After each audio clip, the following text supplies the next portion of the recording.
Let's get to our top story, and this is in regard to a big deal that's coming up, and this is a deal between the United States and India. This is the announcement that's been made by Donald Trump, who went on to say that America has signed a deal with China and then hinted at a very big deal coming up with India that's going to open up India. This was at the Big Beautiful Bill event. That is how Donald Trump has gone on to describe that event, and this has been something that took many days. There's been behind closed doors. We will get you all the details. First, listen in to what Donald Trump had to say.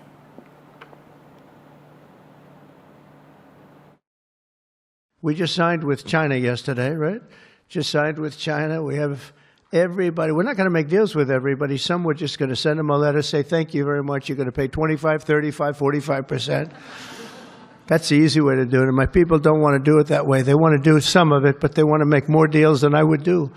But we're having some great deals. We have one coming up, maybe with India, very big one, where we're going to open up India. In the China deal, we're starting to open up China, things that never really could have happened. And the relationship with every country has been very good. He has just mentioned that there will be a big deal between India and the US. He has not divulged any details as such, but there are some things that we can look at. As far as the impact of this deal is concerned, there could be several. The first one could be lower tariffs for Indian goods, greater access to US market, there could be spur in job creation, and more investments in private sector. So these are some of the things that could be impacted directly if the trade deal is finally signed. So there are some levels that India and US need to cross before they finalize on this agreement. They're aiming to sign the first level of that deal by the fall, by about September or October. So that will have to be seen. There have been several parleys between both the parties. Just earlier this month, Howard Lutnick has said that there will be a deal between both the countries soon. So there have been some positive comments. So we'll have the details soon when the deal is finally signed, and then we'll get you more. Right, Vishal, of course, stay with us for the next story, and this is in regard to a very crucial bilateral meeting that's taken place at the SCO in China. It's the Defence Minister Rajnath Singh who's met with the Defence Minister of China. This really comes on the heels of his meeting with the Russian Defence Minister. Take us through, what has really happened here, Vishal, in terms of Rajnath Singh. They're calling it a very constructive exchange of views, a very crucial meeting. This is the first time that the two defence ministers are meeting after both sides have warmed up to each other since the border agreement. Defence Minister of India Rajnath Singh has just taken to X and tweeted out some of the details that went down during the meeting. He said that we had a constructive and forward-looking exchange of views on issues pertaining to bilateral relations, and he has also expressed happiness on restarting of the Kailash Mansarovar Yatra after a gap of nearly 6 years. And he has also gone on to mention that it is incumbent on both sides to maintain this positive momentum.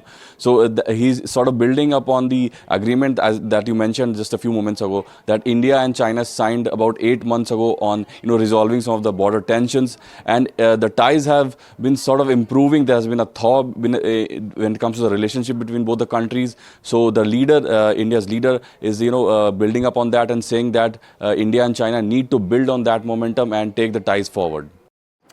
Right, Vishal, thank you so much for getting us all those details. And in other news, it's the United Nations saying that Fordo centrifuges have been destroyed in that strike as far as nuclear facilities are concerned, and they suffered significant physical damage. That is what the UN watchdog chief has gone on to say, that centrifuges are no longer operating. This is according to the satellite imagery that's showing the impact of the strike at the Fordo nuclear site, and there's no access as far as inspectors are concerned. And this is post those strikes, those bunker buster bombs that caused major damage to the plant, and that damage has now been confirmed despite the Iranian side making those denials, literally denying the kind of impact that has been seen, in fact, as far as satellite images are concerned. So that is the very latest, the US claiming that these are the claims that have been backed. Of course, the CIA also backing those claims of President Donald Trump. Pouvez-vous nous dire aujourd'hui si le programme nucléaire iranien est anéanti? Je ne sais pas, je crois qu'anéanti c'est trop, mais il a subi d'énormes dégâts. Donc les attaques qui ont commencé le 13 juin ont eu comme résultat des dégâts physiques très importants sur 3 sites, celui de Natanz, Isfahan et Fordo, où l'Iran avait ou concentrait la plupart de ses activités liées à l'enrichissement, à la conversion de l'uranium, donc très important. Il y a d'autres sites nucléaires en Iran qui n'ont pas été atteints, mais c'est vrai qu'il est clair, je sais qu'il y a beaucoup d'évaluations, à quel degré, etc. C'est ça, c'est toutes les questions de ces dernières heures. Annihilation, destruction totale, etc. Moi, c'est pas ce que je peux vous dire, et là, je crois que tout le monde est d'accord, il y a des dégâts très, très, très considérables. Moving on, the United States Supreme Court is set to deliver rulings in 6 major cases as its term wraps up. At the top of the list is President Trump's attempt to deny birthright citizenship to children of undocumented immigrants. Blocked so far by lower courts, other high-stakes cases involved religious rights in schools as well as racial issues in Louisiana, and the rulings could reshape civil rights, voting as well as digital freedoms, just as Donald Trump's second-term agenda faces mounting legal resistance.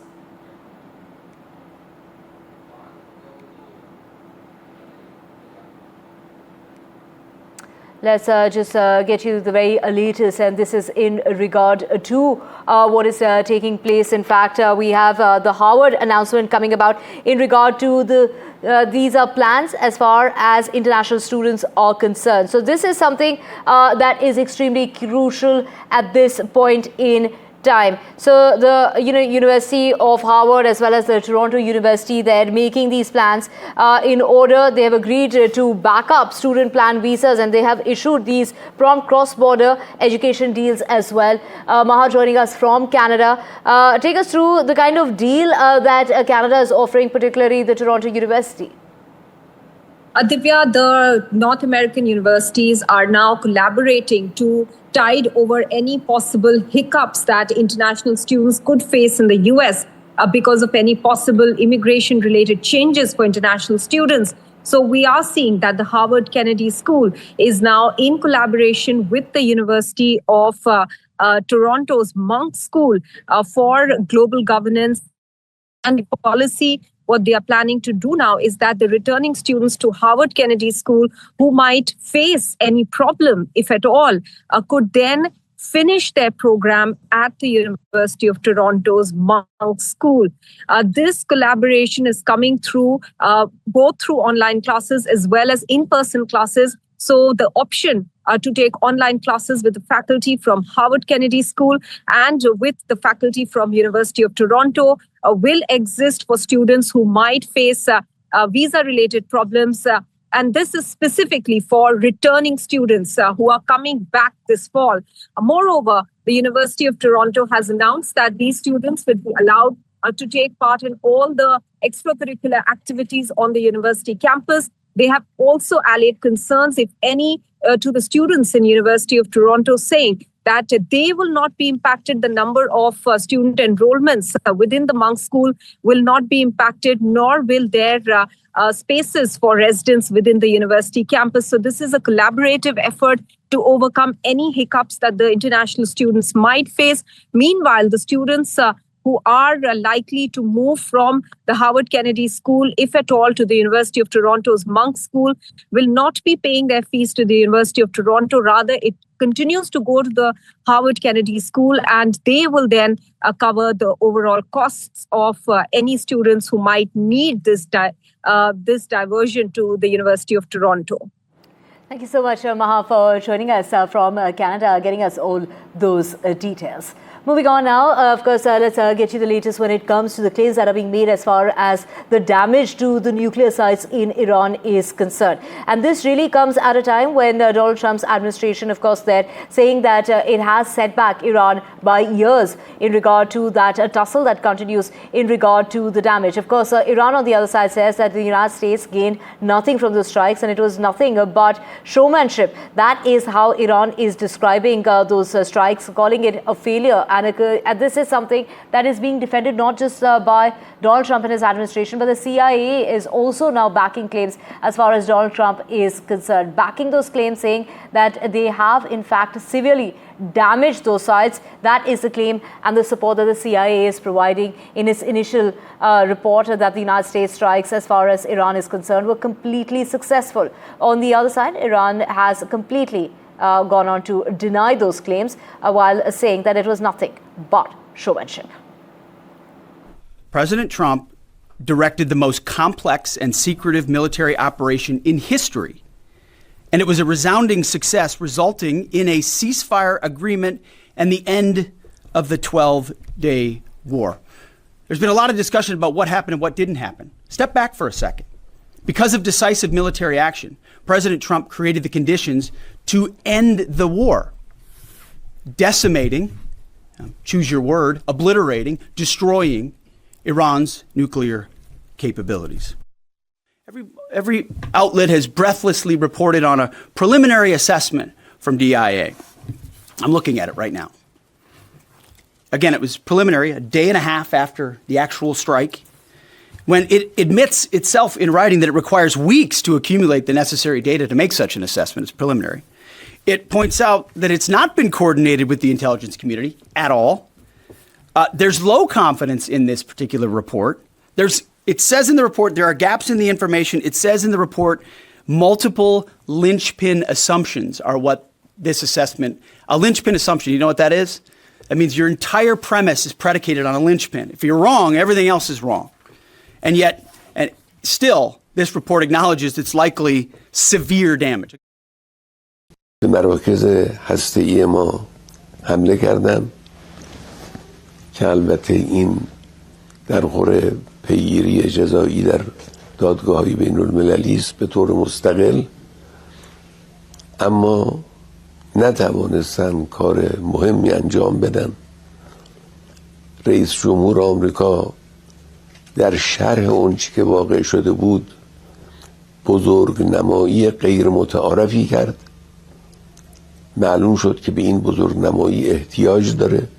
جمهوری اسلامی سیلی سختی به گونه آمریکا نواخت، به یکی از پایگاه‌های مهم آمریکا در منطقه، پایگاه العدید، حمله کرد و خساراتی وارد کرد. And with that, we're slipping into a very short break. You're watching NDTV World. We'll be back on the other side. Stay with us.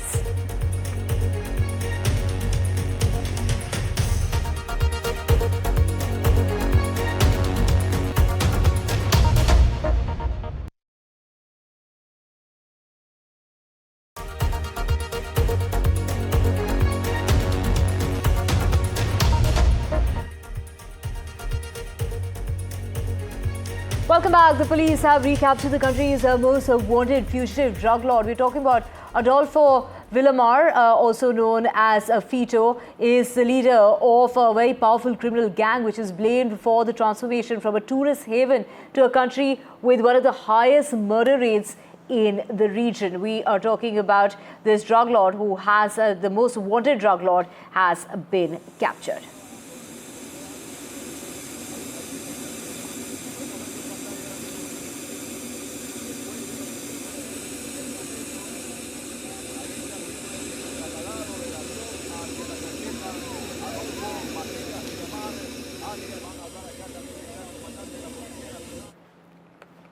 Officials in Myanmar's major cities destroyed about $300 million US worth of confiscated illegal drugs on Thursday. The destroyed drugs included opium, heroin, marijuana, as well as others, and the stimulant known as ice or crystal meth. This is in a speech at the drug burning ceremony that took place, is what the police really had to say.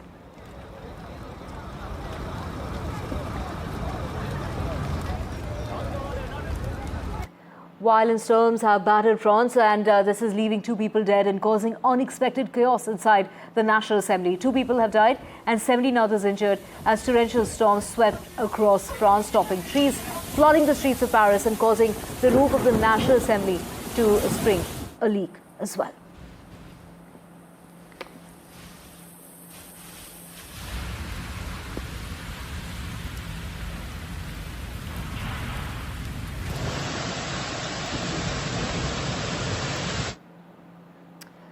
And let's get you the very latest, and this is in regard to COP30. The chief has gone ahead and warned against carbon credit dependence, and this is Brazil there warning against over-reliance on carbon credits. This is the leaders calling for real climate action, and the credits alone won't change economy is what is being said. Now, the European Union may include credits in 2040, that's the target, but 90% emissions have been cut and the goal faces industry pushback. Scandals are in fact behind the emissions credits, and the forest schemes are being questioned for its actual impact.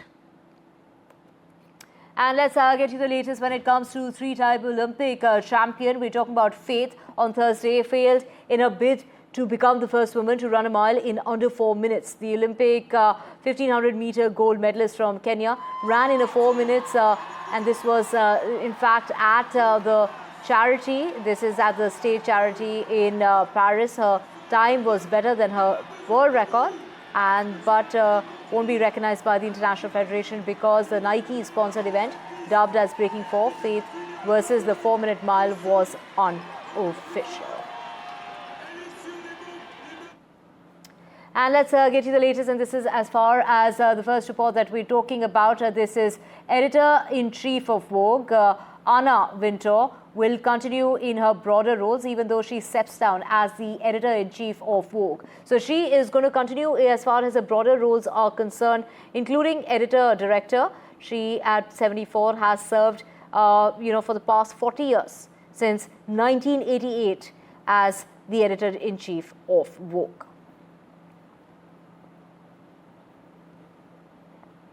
And let's also get you the very latest, and this is in regard to singer Sabrina Carpenter. And this is, of course, take a look at Sabrina Carpenter there.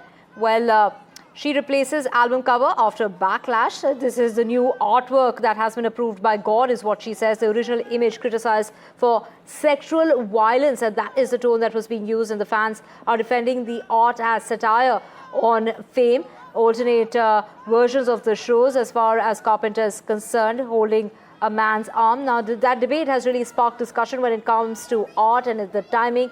And, Katy Perry also responding to the post with laughter. But this is, that the cover has now been changed because the public was divided on pop culture and its consent.